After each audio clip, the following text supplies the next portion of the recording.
Un souffle matinal froid transportait une odeur métallique qui semblait planer au-dessus de la vallée, où une ancienne construction en pierre s'élevait contre le ciel gris.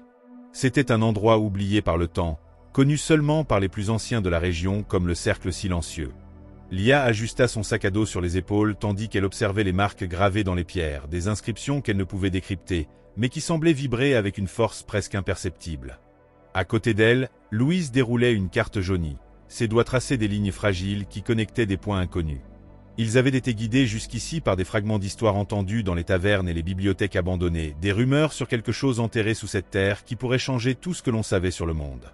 À chaque pas vers le centre du cercle, l'air semblait plus dense, comme s'ils entraient dans un espace où les lois naturelles commençaient à se distordre.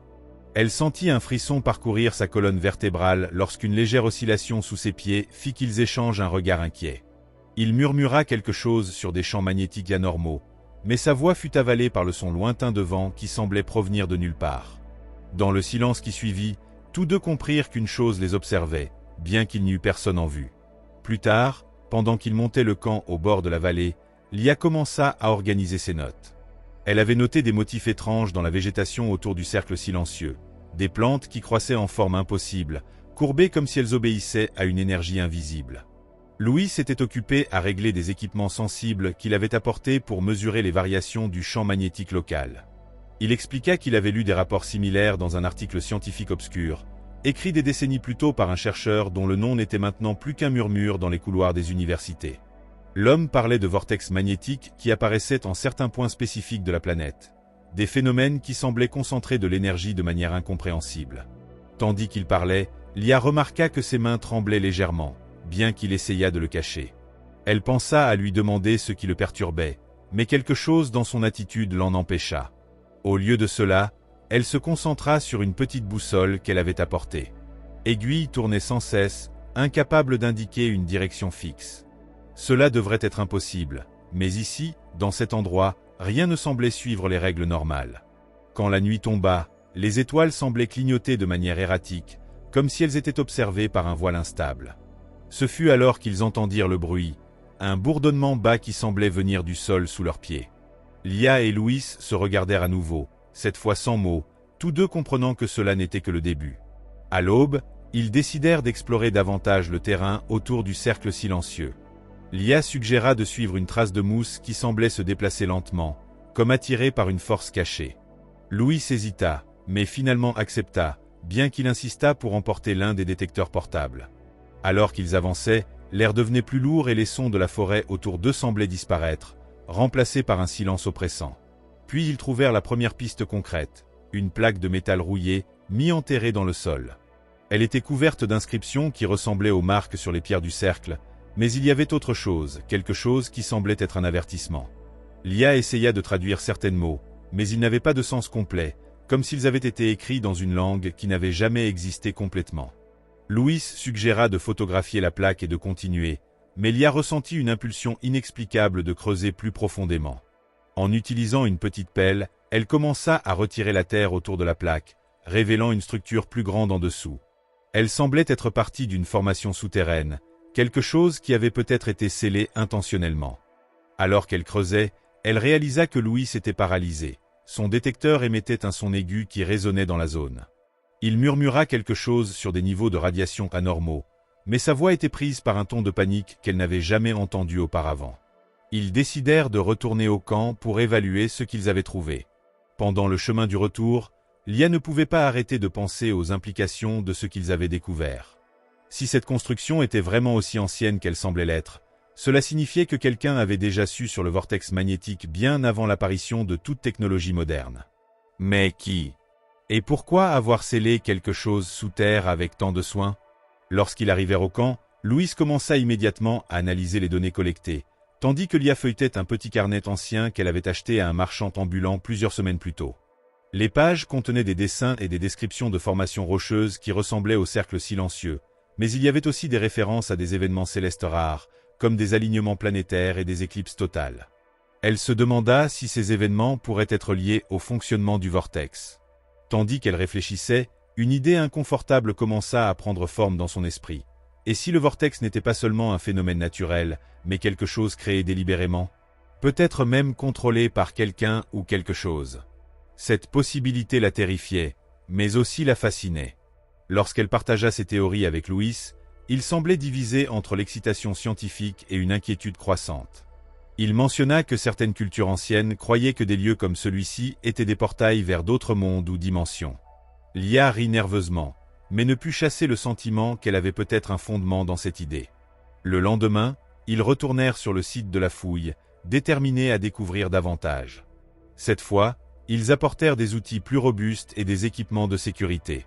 Alors qu'ils creusaient plus profondément, ils commencèrent à trouver des artefacts étranges, des fragments de poterie avec des motifs géométriques complexes, des morceaux de métal qui semblaient résister à la corrosion et même des os qui ne semblaient appartenir à aucun animal connu. Chaque nouvelle découverte augmentait la sensation qu'ils étaient sur le point de dévoiler quelque chose de monumental. Mais cela suscitait également une inquiétude croissante. Lia commença à remarquer que certains objets semblaient changer de position quand elle ne les regardait pas directement, comme s'ils avaient une vie propre. Louis, quant à lui, était obsédé par une série de chiffres qui apparaissaient répétitivement dans ses mesures, des séquences qu'il ne pouvait pas expliquer, mais qui semblaient former un type de code. Il suggéra qu'ils pourraient être des coordonnées ou des instructions, mais Lia avait une autre théorie. Et si c'était des avertissements?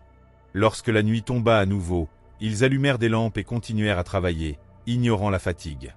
Ce fut alors qu'ils entendirent un son différent, quelque chose qui semblait être une voix lointaine résonnant dans les parois de terre autour d'eux. Tous deux se figèrent, incapables de distinguer les mots, mais sentant clairement que cela était un message dirigé vers eux. Lia et Louis s'échangèrent un long regard silencieux avant de décider de continuer à creuser, maintenant avec plus d'urgence. La voix semblait provenir d'un endroit en dessous d'eux, de plus en plus proche à mesure qu'ils avançaient. Finalement, après des heures de travail exténuant, ils trouvèrent ce qui semblait être une entrée, un passage étroit qui descendait encore plus profondément dans la terre.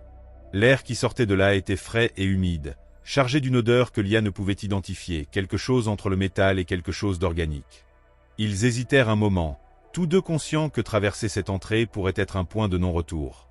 Mais la curiosité et le besoin de comprendre ce qu'ils affrontaient furent plus forts. Avec des lampes à la main, ils commencèrent à descendre, chaque pas résonnant sur les parois rugueuses de pierre. À mesure qu'ils avançaient, les symboles sur les murs devenaient plus fréquents, illuminés d'une manière étrange par la lumière de leurs lampes. Ils semblaient répondre au mouvement, changeant légèrement de forme lorsque passaient. Lia sentit un frisson, mais ne dit rien, craignant de briser le silence qui semblait maintenant chargé d'attente. Le passage se terminait dans une salle spacieuse, où une structure centrale semblait pulser avec une lumière douce. C'était une sphère suspendue dans l'air, entourée d'anneaux métalliques qui tournaient lentement, comme s'il obéissait à une force invisible. Lia et Louis s'approchèrent prudemment, incapables de détourner les yeux de la scène. La sphère semblait vivante, répondant à leur présence avec de petites fluctuations dans l'intensité de sa lumière. Louis commença à enregistrer tout cela frénétiquement, tandis que Lia ressentait une connexion étrange avec l'objet, comme s'il essayait de communiquer. Elle tendit la main hésitante, et lorsqu'elle toucha la surface de la sphère, une vague d'énergie parcourut son corps. Des images envahirent son esprit, aperçus de paysages extraterrestres, de civilisations anciennes et d'événements qui semblaient appartenir à un autre temps. Elle entendit des voix, des milliers d'entre elles parlant dans des langues qu'elle ne comprenait pas, mais qui, d'une certaine façon, faisaient du sens. Lorsqu'elle recula enfin, haletante, elle réalisa que Louis était pâle, la regardant avec un mélange de peur et d'admiration. Il lui demanda ce qu'elle avait vu, mais Lia ne sut pas comment répondre. Tout ce qu'elle put dire fut que cela changerait tout ce qu'il savait sur le monde, et peut-être que pas tout le monde serait prêt pour cette vérité.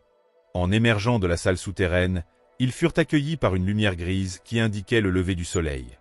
L'air frais de l'extérieur semblait étrangement lourd en comparaison avec l'atmosphère éthérée qu'ils venaient de quitter. Lia sentait son esprit rempli d'images et de sensations qu'elle ne parvenait toujours pas à organiser, tandis que Louis portait avec lui les données collectées, bien que son visage trahît un conflit interne croissant. Il murmura quelque chose sur le fait que cela pourrait être dangereux s'il tombait entre les mauvaises mains, mais Lia hocha simplement la tête distraitement, toujours en train de traiter ce qu'elle avait expérimenté en touchant la sphère.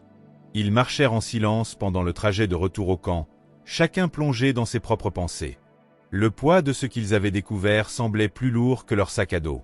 Lia se sentait comme si elle avait emporté une partie de cette sphère avec elle, un fardeau invisible qu'elle ne pourrait pas facilement laisser derrière. Louis, quant à lui, semblait lutter contre une décision qu'il savait inévitable, révéler ou cacher ce qu'ils avaient trouvé. Après tout, la vérité était quelque chose qui pouvait changer le monde, mais aussi le détruire. Le même jour, pendant que le soleil montait lentement au-dessus de la vallée, Lia décida d'écrire une lettre.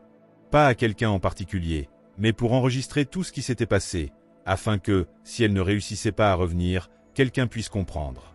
Tandis qu'elle écrivait, elle entendit un murmure dans le vent, presque imperceptible, qui semblait échoyer les mots qu'elle écrivait.